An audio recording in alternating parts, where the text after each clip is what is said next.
Sem mais delongas, eu quero chamar essa plataforma um amigão da Igreja Nova da Barra, né? Um amigo de muito tempo. Quero chamar aqui pastor Jorge Dalto. Ele está com a sua esposa, que ele vai apresentar daqui a pouco. Ele é pastor da Nova e ele hoje vai estar aqui ministrando para a gente. Jorginho, Deus te use. Obrigado, Marcos. Obrigado, querido. Boa noite, família da fé. Privilégio estar com vocês. Obrigado, pastor Marcos, pastor Ivone, pela oportunidade. Já há alguns anos não venho na Nova Vida de Bangu e é uma alegria. Antes de iniciar a palavra, deixa eu convidar minha esposa, que ela não gosta muito disso não, né? Vou me apresentar junto com ela aqui. Como o pastor Marcos falou, meu nome é Jorge, nós somos pastores da Igreja de Jesus, nossa igreja local, Nova Igreja na Barra, e nós, como família, estamos aí há 34 anos juntos, nos abençoando, aprendendo com o outro. Minha esposa Ana Carla, eu vou falar o nome porque ela não gosta muito de falar. Eu apanho menos em casa fazendo assim. Mas tenho duas filhas, nós temos duas filhas, Vitória e Natália. Vitória está vindo de um plantão, ficou dormindo em casa, deve estar vendo culto online. E Natália está em Portugal, estudando. Essa é a nossa família, nossa casa. Obrigado pelo carinho de vocês. Já falei com alguns amigos, alguns ex-alunos, algumas ex-alunas aqui na classe, na igreja, e é muito bom estar com vocês. Hoje a gente vai tentar passar para vocês um pouquinho da caminhada nessa estrada, que nós estamos até hoje, nesses 34 anos, aprendendo um com o outro, aprendendo com as experiências, aprendendo com a vida. Muito obrigado pelo carinho de vocês. Obrigado, amor. Obrigada.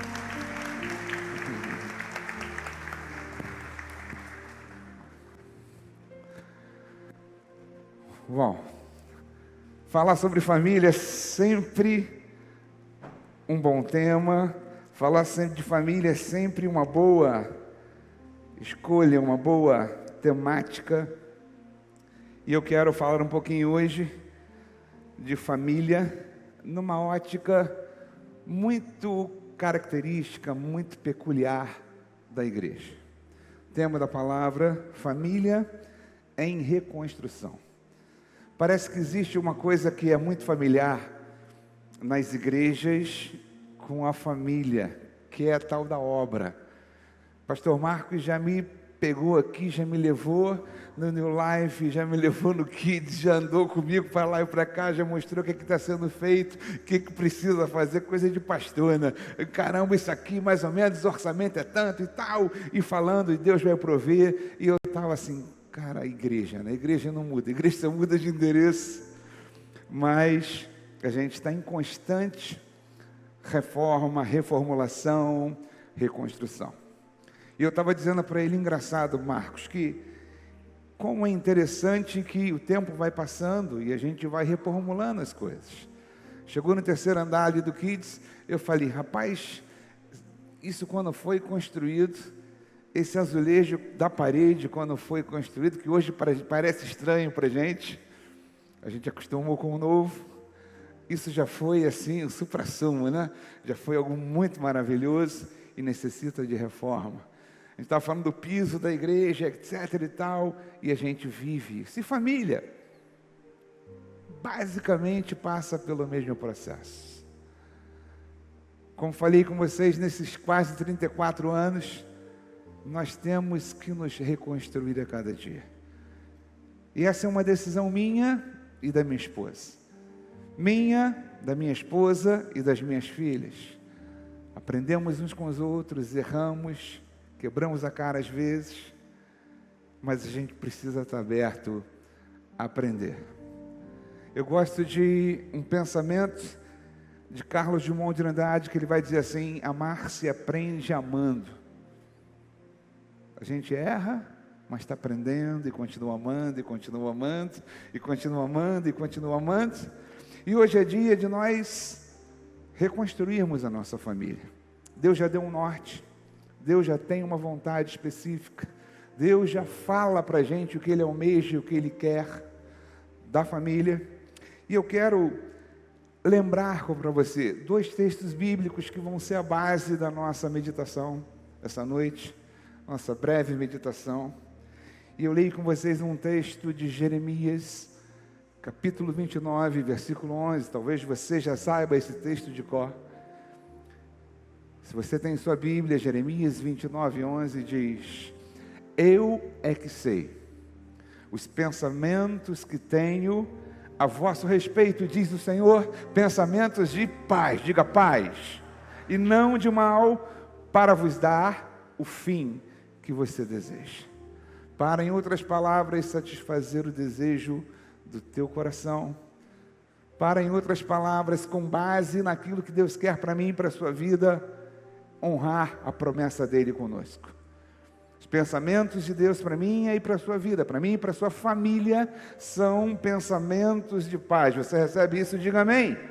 Depois, Isaías 61, 9, versículo 9, a gente vê um versículo muito afirmativo sobre a nossa família, dizendo o seguinte: a sua posteridade será conhecida entre as nações, e os seus descendentes, os seus filhos, no meio dos povos, todos quantos virem, os reconhecerão como família bendita do Senhor. Diga assim: a minha família é uma família bendita.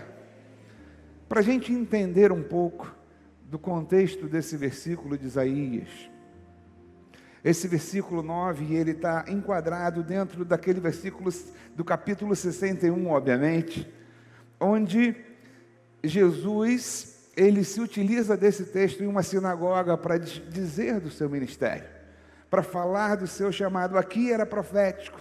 Você deve conhecer aquela passagem de Jesus falando, declarando o que antes fora dito por Isaías, dizendo: o Espírito do Senhor está sobre mim, porque Ele me ungiu para pregar as boas novas aos quebrantados. E Ele vai falando e vai trazendo várias promessas, e a Bíblia diz que nós não seremos mais reconhecidos pela vergonha. Ao contrário disso, as nossas famílias serão benditas. Naquela época, profeticamente, Isaías falava.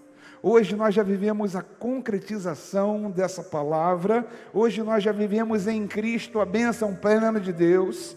Hoje nós podemos dizer, afirmar com base na palavra de Deus: a minha família é bendita. Eu tenho uma família abençoada por Deus, e a vontade de Deus para a minha família é boa, perfeita e agradável. Você diz amém? Quero convidar você a orar comigo, sentado, pedindo a Deus que nos abençoe nessa meditação. Pai, em nome de Jesus, obrigado pela Tua palavra, obrigado pelo Teu Espírito Santo em nós e sobre nós. Obrigado pela Tua boa, agradável e perfeita vontade sobre as nossas vidas. Obrigado pela Tua bênção para cada família aqui representada. Obrigado pelo Teu amor e pelo Teu cuidado.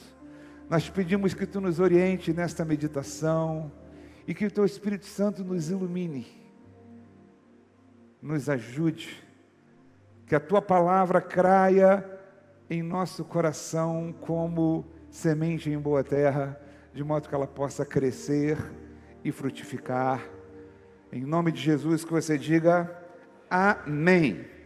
Família é um projeto de Deus. E seria até uma redundância dizer para você que Deus fez um projeto, arquitetou um desenho para que dê certo. Tudo que é projeto de Deus é para dar certo. Família é um projeto que Deus traz para mim e para você. Quando Ele me olhou, quando Ele olhou para você, quando Ele olhou para a sua casa, quando Ele olhou para o homem, mulher, Ele idealizou uma família que dá certo. É assim que Ele te vê.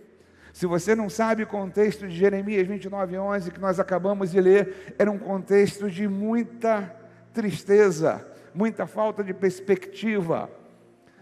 Judá havia sido destruído, o templo de Jerusalém havia sido destruído, o povo estava cativo na Babilônia, e de repente Jeremias escreve uma carta inspirada por Deus. Quando o povo pensava, o Senhor se esqueceu de nós, não tem mais jeito, não somos mais favorecidos, era tudo mentira, nada daquilo que nos foi dito pelos nossos pais era realidade.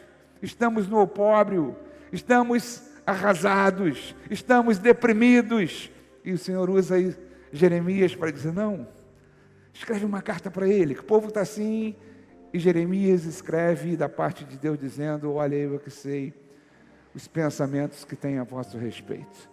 Vocês podem até estar pensando que vocês chegaram no fim, que não tem mais jeito, mas quando eu olho para vocês, os meus planos são planos bons, os meus pensamentos são pensamentos de paz, eu os vejo abençoados.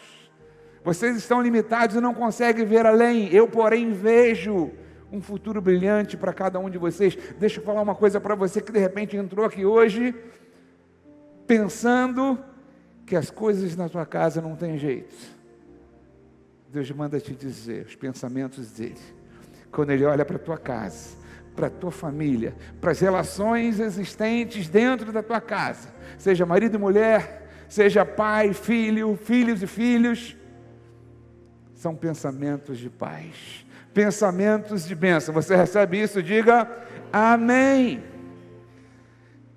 E Deus, quando lida com esse projeto, Gênesis capítulo 1, ele vai trazer para a gente uma percepção que eu queria que você tivesse nessa noite. Deus forma a família e Deus os abençoou. Gênesis 1, 28. Deus formou homem e mulher, sexto dia da criação, e os abençoou. Perceba que a bênção de Deus, ela é completa. Deus vai criando do primeiro dia, no segundo dia, no terceiro dia, no quarto dia, e Deus vai provendo ao homem tudo que o homem ia precisar para ser feliz. Deus vai provendo nesses dias tudo que o homem ia precisar para ter uma casa abençoada. Quer dizer, Deus não criou o boi sem antes criar o pasto, Deus não criou o peixe sem antes criar os mares. Isso diz para mim que antes da necessidade surgir, Deus já tem a provisão para você garantida. Deus já tem provisão para a tua casa. E Deus então no sexto dia, Ele forma homem e mulher e os abençoou. E diz assim para esse casal: multipliquem-se e governem a terra. Deus nos chamou para governar. Deus nos delegou essa condição. Família é algo que sempre Deus desejou trabalhar. Como Deus trabalha na minha casa há 34 anos, como Ele trabalha há mais de 2 décadas no meu relacionamento com as minhas filhas, delas conosco. Deus trabalha a partir da família. A gente está falando da criação, e Deus ali trabalha a partir da família de Adão. Um tempinho depois, Deus pega uma família, a família de Abraão, para formar um povo, já pensando num plano de redenção para mim e para a sua vida. É através de uma família. Deus reconstrói uma nação de Israel, através da família de Jacó. Deus leva uma família de 70 pessoas para o Egito, uma família de nômades. E eles saem daquele lugar, depois de 400 anos, uma nação poderosa. Deus usou a família de José e Maria para que Jesus viesse. Ele trabalha conosco. Deus usou a família de Cornélio para que a igreja fosse expandida. Se você olha o livro de Atos, você vai ver que no início da igreja, a igreja pensava que Jesus tinha vindo para os judeus. Era a percepção deles. Mas quando, de repente, Pedro tem uma visão de ir na casa de um gentio, um homem temente a Deus, um cara chamado Cornélio. E Pedro fala: eu não posso ir lá. Deus dá uma visão a Pedro, e Pedro fala: Senhor, eu não posso comer isso porque é impuro. E ele recebe de Deus uma palavra: não torne impuro aquilo que eu purifiquei. Ele vai então na casa de Cornélio, o Espírito Santo desce sobre aquela casa. A igreja é ampliada. A promessa de Deus agora, ela não é mais presa a um povo, mas ela chegou a mim e a você, porque Deus usou para isso uma família. Deus usa famílias para expandir o reino. Naquela época, para quebrar a muralha de judeus e gentios e mostrar que Jesus veio para todos nós. E hoje Deus usa a minha família, e Deus usa a sua família para ser luz, para propagar o Evangelho de Cristo, para ser boca de Deus, para ser mão de Deus, para ser abençoadores, fazer com que o reino de Deus se expanda. A tua família está envolvida nisso, você diz amém? E quando a gente começa a olhar nessa perspectiva, a gente fala: cara, minha família é importante. E é muito importante. Deus tem planos bons.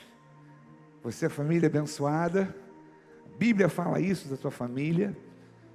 E você é aquilo que a Bíblia diz que você é. Você diz amém? Fala assim: eu sou aquilo que a Bíblia diz que eu sou. Diga assim: eu sou família bendita. Diga: Deus me vê como uma família abençoada. É assim que Deus te vê. Você pode dar um forte aplauso ao Senhor. Deus é bom, Deus nos ama. Eu quero que a minha família seja como a família de Josué. Josué, ele conquista toda a terra, já chega a uma certa idade, percebe que não conquistou toda a terra, e ele divide a terra então, entre as tribos de Israel. E o interessante é que ele, de maneira muito sábia, como Deus faz com a gente, ele fala assim para aquele povo: olha, a terra está dividida, continuem a conquista, progridam naquilo que Deus falou, e não se afastem do Senhor. Eu e a minha família, Josué fala assim, serviremos ao Senhor. O que aconteceu é que as famílias daquele povo, muitas delas, andaram na contramão e deixaram de ser abençoadas. A gente tem um livro de Juízes que fala para a gente de um período de fracasso. Mas aqueles que se mantiveram firmes com Deus prosperaram. Quando a gente fala de família desse jeito, parece que família é coisa simples. Parece que família é coisa fácil. Quando a gente fala que Deus criou a minha família e a sua para dar certo, parece que nós somos tão perfeitos que não tem atritos. Parece que as coisas, não, Deus projetou a gente, mas... E na verdade você sabe que não é bem assim. E se você é casado, você sabe disso. Ao longo de mais de 3 décadas eu tenho experimentado o melhor de Deus com a minha esposa. Experimentado o melhor de Deus na minha casa. Eu vou dizer para vocês que a minha família é o que eu tenho de mais importante nesse mundo, sem dúvida. Bem nenhum pesa mais do que a minha casa. Se eu tenho uma gratidão a Deus por algo assim, o que Deus te deu mais importante no âmbito material nesse mundo? Certamente foi minha família, certamente foi minha esposa, certamente foi as minhas filhas.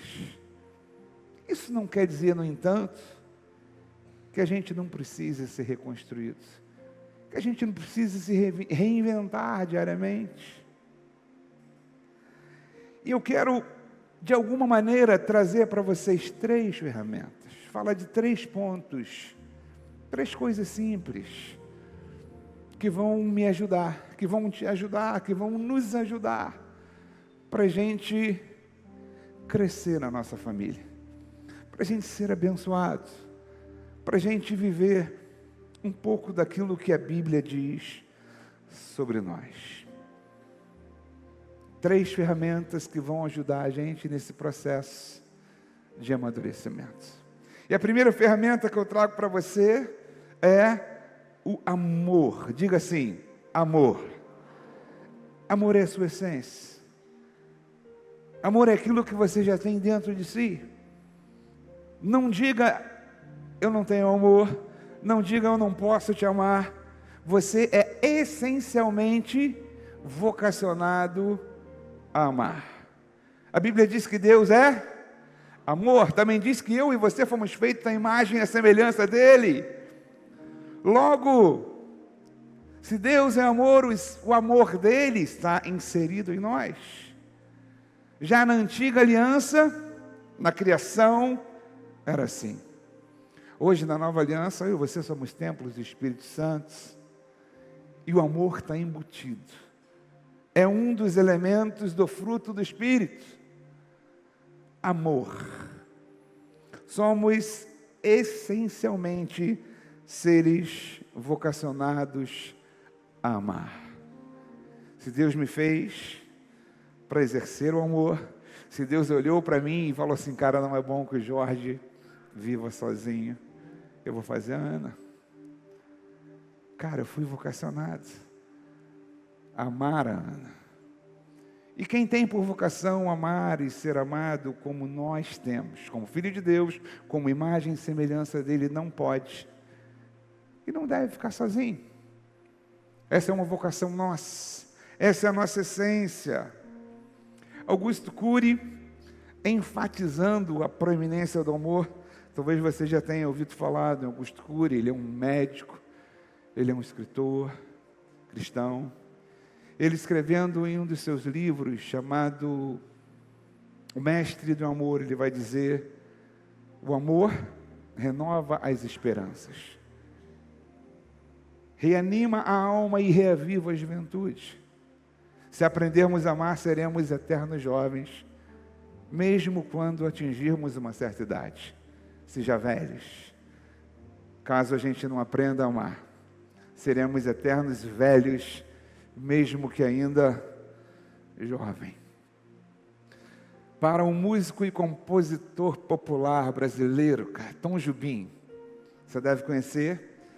Se você é de uma geração mais próxima da minha, com certeza você conhece. O amor é fundamental. E ele vai dizer para mim e para você, o que ele diz? Vou te contar, os olhos já não podem ver, não é isso?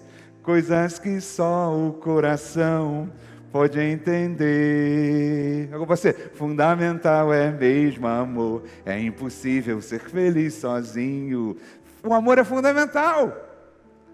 Para Renato Russo, quando ele escreve O Monte Castelo, ele vai dizer que ainda que falasse a língua dos homens e dos anjos, sem amor não seria nada. Mas Renato Russo, ele vai parafrasear Camões, um grande poeta da literatura portuguesa, que por sua vez escreve em cima do apóstolo Paulo, quando ele diz, na carta aos Coríntios, capítulo 13, falando sobre o amor. Se eu não amo, eu não consigo.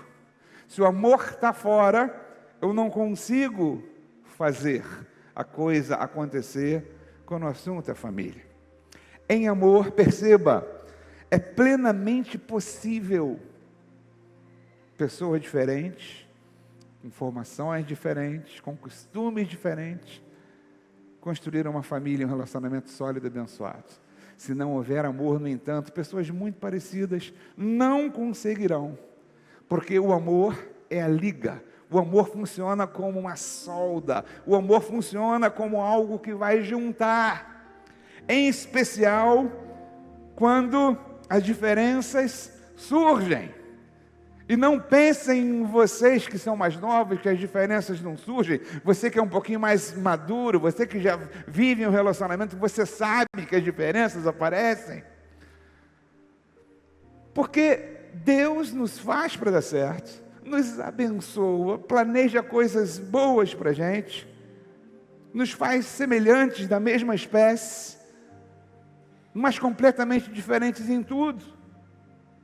Homem e mulher são completamente diferentes em tudo. Na maneira de pensar, o homem muito mais limitado. Eu diria que o homem tem uma visão tubular. Parece que ele bota um tubo assim e ele só vê aquilo que está ali na frente. Só vê um ponto. A mulher é diferente, né? A mulher chega no ambiente, ela está olhando para frente. Eu não sei o que acontece com o mecanismo feminino. Não sei se ela consegue entrar, chega discernindo, mas ela está olhando para lá. E ela entrou no ambiente e ela sabe tudo que está acontecendo. Parece que tem um radar 360 graus e que vai falando assim, poxa, ela já sabe quem está no ambiente. Ela já sabe que a amiga dela veio com uma roupa nova e de repente que o vestido, sei lá, que a roupa está combinando com a bolsa, com os sapatos. Já sabe que a amiga fez uma escova progressiva e que ela está linda e maravilhosa. Mulher é diferente de homem. E às vezes a mulher fala com a gente, vocês sabem muito bem, porque eu sou homem também, a mulher fala assim, cara, você não viu isso? Não é possível que você não viu, você não, ela, cara, não é possível, não é possível, você está brincando comigo, você tinha que ter, estava na cara, eu falei, não, eu não vi, eu não percebi. Maneira de enxergar, maneira de se comunicar, a mulher parece que ela foi programada, natureza feminina, para falar mais, um homem muito mais objetivo, mais pragmático, seco, às vezes, não é, sim e tal. E a mulher não, ela requer um traquejo, requer algo diferente. E a comunicação, às vezes, leva a gente a problemas, a diferenças. Da maneira de pensar, do ponto de vista racional, o homem é muito mais racional e a mulher é muito mais emocional, voltada ao coração. O homem ali dentro daquela caixa do racionalismo, uma mulher, sabe, no coração, olhando aquelas coisas todas. Essas diferenças todas vai fazer com que as diferenças aconteçam, que surjam, os conflitos apareçam. O homem foi criado jogando bola, né, e brincando com o carrinho dele. Então, quando ele agora é um marido que ele, às vezes, deixa de fazer uma coisa que a esposa pede para lavar o carro, porque ele ama o carro. Ele quer ver o futebol que está acontecendo. A mulher, por sua vez, ela parece que com uma outra sensibilidade. Ela foi criada brincando com a boneca, com a Barbie, que combina isso, que combina aquilo, e penteia o cabelo da bonequinha. E aí você olha assim, quando você vê a mulher formada, você vê um ser completamente diferente do homem que adora um shopping, adora um guarda-roupa cheio de coisas. É muito comum, de repente, você que é mulher, você sabe disso, você tem lá em casa, tem um espaço no closet, eu acho que é uma gavetinha lá, e minha esposa tem parece que um quarto assim, e ela olha e fala assim, eu não tenho roupa para ir em tal lugar. Eu falo, meu Deus, o que é isso? Eu tenho uma calça jeans que vai em tudo que é lugar com ela, eu tenho uma blusa, e geralmente o homem é assim, né? O homem pode ter 10 blusas, mas parece que só usa aquela blusa que ele gosta mais. Tem 10 tênis, eu até tirei uma blusa aqui, eu estava com uma blusa de manga comprida, eu falei, pô, me senti mais à vontade, a galera está tudo de blusa de manga curta, né, eu vou tirar. Eu falei, Ana, essa blusa aqui, não, essa blusa aí, pega aí, pô, bota uma blusa decente. Em casa eu obedeci, mas cheguei aqui, eu vi que era propício, que estava tudo certo, mas nós somos diferentes. E essas diferenças geram conflitos, essas diferenças geram percepções diferentes, e às vezes a gente deixa de ser abençoado e deixa de experimentar do melhor de Deus, de gozar do melhor de Deus para a nossa casa, porque nós, ao invés de tentarmos reconstruir a nossa família, a gente se prende a situações. Não existe família perfeita. A sua família nunca será perfeita. Pode ter certeza, por melhor que ela seja. A minha, também não. Mas a gente está nessa estrada, a gente está construindo. A diferença de pais, a diferença de filhos. Eu estou falando de homem e mulher, mas a gente está falando aqui, eu estou vendo uma galera jovem também, que escapou lá Daniel Life, que está aqui, mas eu falo para filhos também. Pais, que de repente vivem algum drama com os filhos em casa, porque a gente pensa diferente, porque a gente é de geração diferente. Coisas que para mim são absurdas, para as minhas filhas, normal. E eu falo, mas são criadas aqui na igreja, são criadas no Evangelho, mas são é uma geração que pensa diferente, que tem costumes diferentes. E a gente precisa aprender a trabalhar com isso. Reconstrução sem base prática de amor nunca vai acontecer. O amor já está em você. Você já foi dotado dessa capacitação do Espírito Santo. A gente vai falar disso daqui a pouco. Mas você precisa decidir colocar isso em prática. Você precisa decidir amar. E com certeza você vai ver que a sua família será ainda mais abençoada do que eu tenho certeza. Segunda ferramenta que eu queria dizer para você,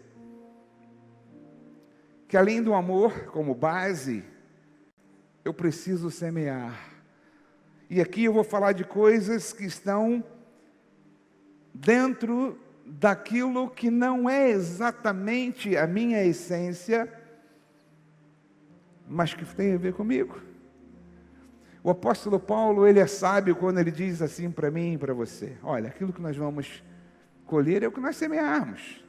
Eu não posso semear laranja plantando uma semente de banana. Eu não vou colher maçã se eu plantar uma semente de abacaxi. Então, esse é um recado para mim e para você, o que eu posso fazer. Eu acho que o tempo correu muito, hein? Jesus, o que eu posso fazer? Eu queria deixar um recado para você. Semeia paz, semeia alegria, semeia harmonia, semeie o amor, semeie a amizade, semeie a cumplicidade, semeie o elogio, semeie aquilo que o Espírito Santo traz a você. Relacionamentos duradouros, eles não acontecem do nada, eles são feitos. Tem a ver comigo e com você. Se eu não olhar para minha esposa e decidir semear na vida dela valores da palavra, se ela não olhar para mim e não decidir me aceitar com as minhas imperfeições e me ajudar, as coisas não vão acontecer. Semeiem. Caso contrário, a gente não vai conseguir ter essa família que Deus prometeu para nós. Quando eu falo de coisas que têm a ver comigo e com você, eu estou falando coisas que estão na nossa alçada. Se você está em Cristo, o amor de Deus já está em você. Agora, semear depende de nós. Semear depende de mim e de você. Pastor, o que eu vou semear? Pega aquela relação do fruto do Espírito, dos elementos do fruto do Espírito: amor, alegria, paz, fidelidade, bondade, longanimidade, mansidão, domínio próprio. Coisas que você já foi capacitado pelo Espírito Santo. Se você colocar só esses 9 elementos na tua vida, nossa, você já está fazendo grande coisa. Fale de forma efetiva e abençoadora. Você sabe que a Bíblia diz que na nossa língua o poder da vida e da morte, não é verdade? Você pode gerar vida com suas palavras, como você pode destruir a tua casa com as suas palavras. Meu irmão, minha irmã, elogiar não é pecado. Aliás, é uma boa prática e a gente se esquece disso. O povo de Israel não entrou na terra prometida por conta de uma palavra de incredulidade. Há poder nas suas palavras. Na criação, Deus disse: haja luz e houve luz. Haja firmamento e houve firmamento. As suas palavras carregam esse poder de criação. Olhe para a sua casa profetizando vida em nome de Jesus, ainda que você não as veja. Eu me lembro aqui de Deus falando com Ezequiel, leva Ezequiel lá para um vale dos ossos secos e diz: cara, Ezequiel, pode esses ossos reviverem? E Ezequiel foi esperto, ele: Senhor, tu sabes. E Deus fala assim: profetiza, Ezequiel, profetiza. Você não vê vida, você não vê alegria, você não vê harmonia, você não vê amor, mas profetiza. E Ezequiel começa a profetizar, e os ossos agora começam a se juntar, começa a nascer tendão, carne, e de repente Deus vê levantado um poderoso exército, porque ele profetizou. Ele não se prendeu às circunstâncias, mas ele confiou naquilo que Deus disse. Ele confiou na palavra de Deus para aquele momento. E a palavra de Deus para a sua família é: você é a família bendita do Senhor. Você é a família bendita do Senhor. A sua casa é uma casa abençoada. Deus tem muitas bênçãos para você. Os planos e propósitos dele para a sua vida são bons, perfeitos e agradáveis. Essas são as palavras de Deus para a tua casa. Eu não estou vendo isso. Deus profetiza. Abra a tua boca e fala. Deus, eu não estou vendo ainda, mas a tua palavra diz. E aí a gente tem que ser igual aquela mulher do fluxo de sangue. Ela dizia: se eu apenas tocar nas suas vestes, se eu apenas tocar nas suas vestes, se eu apenas tocar nas vestes de Jesus. E ela dizia, ele entrou na multidão, contrariando a lógica, contrariando a lei, ela não podia estar ali, mas ela dizia, e ela tocou em Jesus. Aprenda a usar a tua boca para abençoar a tua casa. Aprenda a liberar uma palavra profética de vida e bênção para a tua família. Essa é a vontade de Deus. E a terceira ferramenta é a nossa capacitação, querido, querida, que é o Espírito Santo. O apóstolo Paulo, ele fala para a gente, e dá uma aula para a gente de relacionamentos. E ele vem falando para a igreja aos Efésios, capítulo 5, versículo 18, Paulo vai falar assim: enchei-vos do Espírito. Sejam continuamente cheios do Espírito Santo. Não se embriaguem com vinho, mas sejam cheios do Espírito Santo.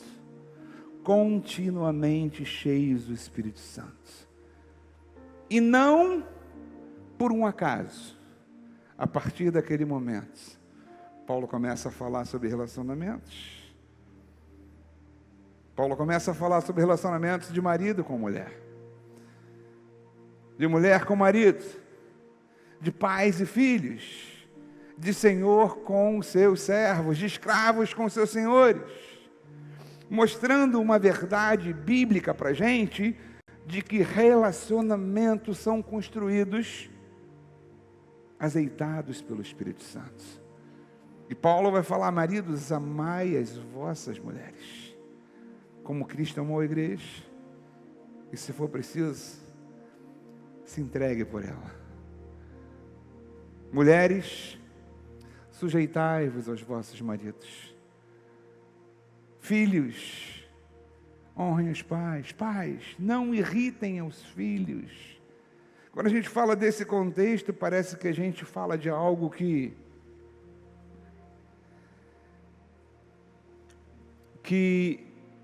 agride o universo feminino, mas na verdade não é assim que precisa ser encarado.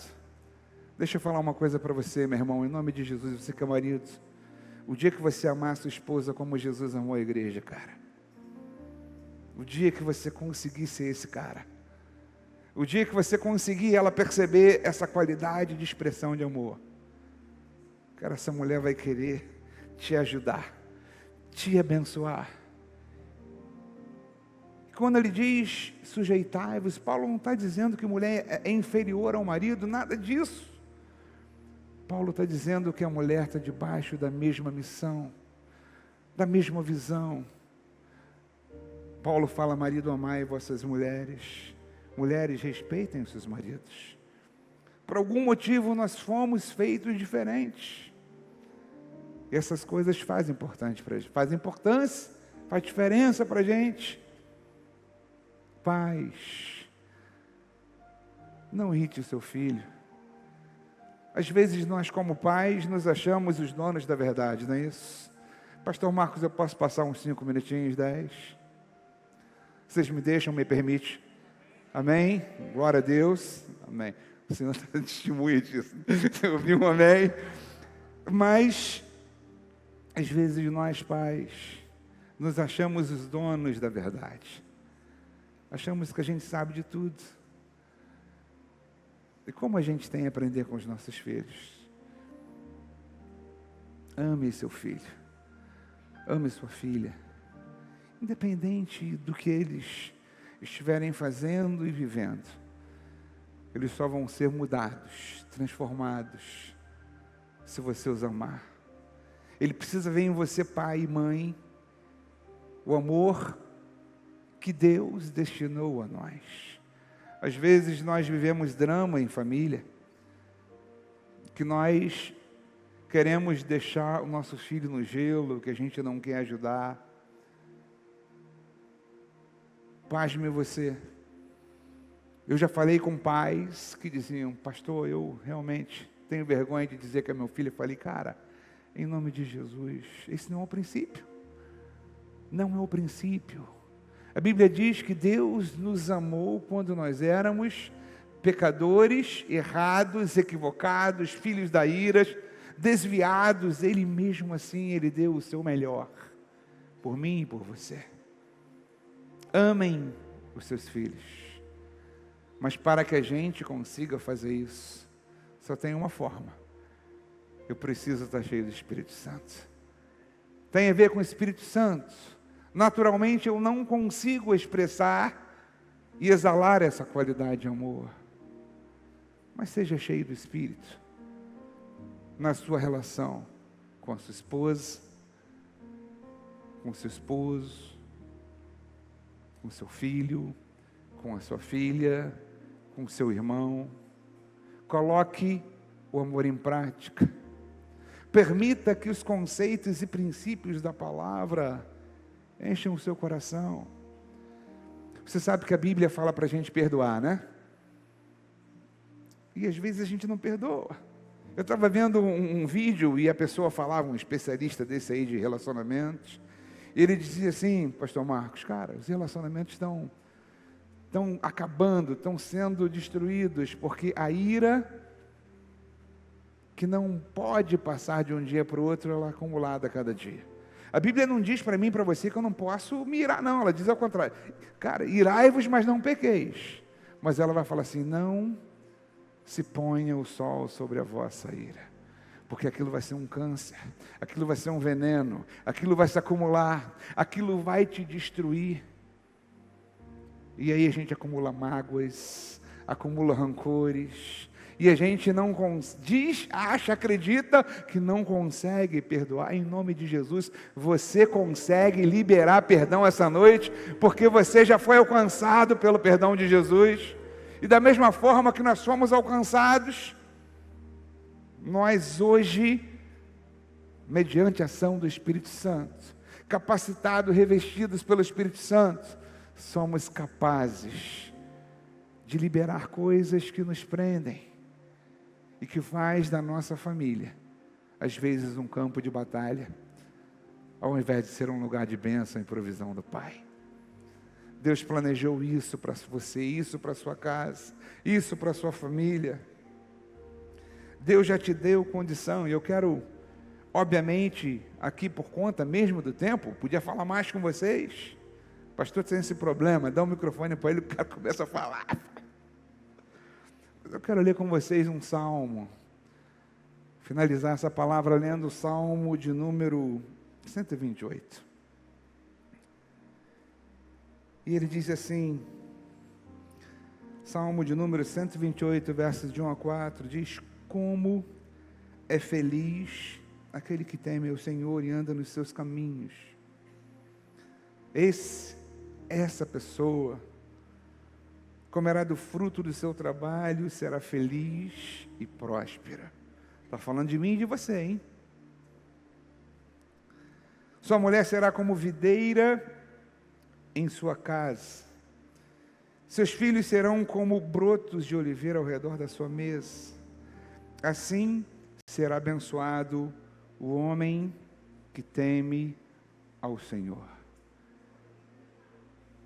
Isso se aplica a você também, mulher.